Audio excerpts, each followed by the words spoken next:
Happy birthday to you. Happy birthday to you. আসসালামু আলাইকুম, কেমন আছেন সবাই? প্রথম সন্তান হিসাবে সবাই একটু আনন্দিত থাকে, একটু খুশি থাকে এবং তার প্রতিটি বিষয়ে বেশ এক্সাইটমেন্ট কাজ করে।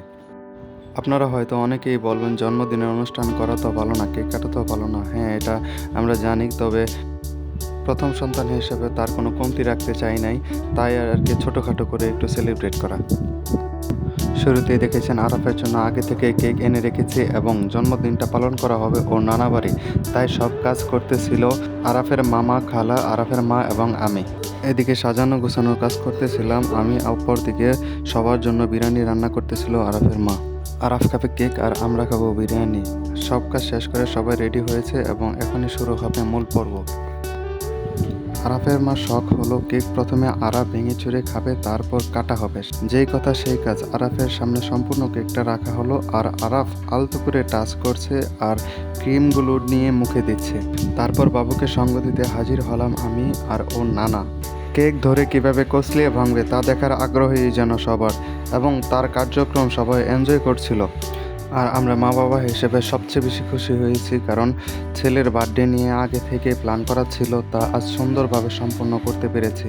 কিন্তু এখানে অনুপস্থিত আরাফের দাদা দাদি এখানে উপস্থিত থাকলে আরও খুশি হতো। আমরা সবাই মিলে ওকেই দেখছিলাম কি করে, আর এই ভিডিওটা সম্পূর্ণ দেওয়ার চেষ্টা করেছি।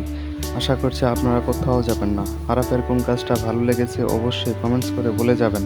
আপনাদের হয়তো নিছক মনে হতে পারে, কিন্তু বাবা মা হিসেবে ওর অ্যাক্টিভিটিসগুলো আমাদের খুব আনন্দ দেয়। ওর খুশিই যেন আমাদের খুশি। আর নিজের সন্তানকে খুশি রাখতে চায় না এমন বাবা মা পৃথিবীতে হয়তো পাওয়া যাবে না। সবাই চায় তার সন্তান হাসি খুশি থাকুক।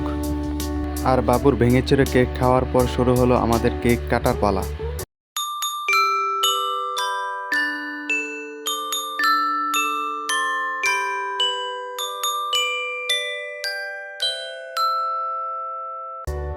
কেক কেটে আরাফ তার নানাকে, তারপর মামাকে কেক খাইয়ে দিল এবং তাকেও আমি একটু কেক খাইয়ে দিলাম। এত কিছুর মাঝখানে আমার কথা সে একটুও ভুলে না, সে আমাকে নিজের হাতে কেক খাইয়ে দিল। আর এভাবেই মা, খালা এবং নানুকে বাদ রাখেনি। আর ইতিমধ্যে শেষ হতে যাচ্ছে আমাদের ব্লগটি। আমাদের এই ভিডিওটি যদি ভালো লাগে থাকে অবশ্যই লাইক, কমেন্ট, শেয়ার করবেন এবং সাবস্ক্রাইব করে দিবেন। আল্লাহ হাফেজ।